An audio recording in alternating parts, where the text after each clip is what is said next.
So why should these spikes be hung with corpses?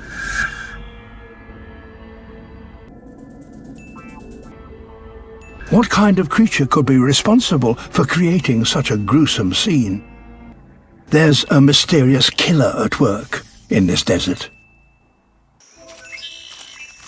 It's a butcher bird.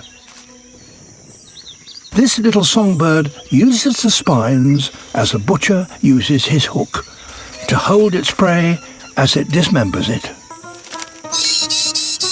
And with chicks to feed, he also uses the spines as a larder. He's been stocking it for weeks.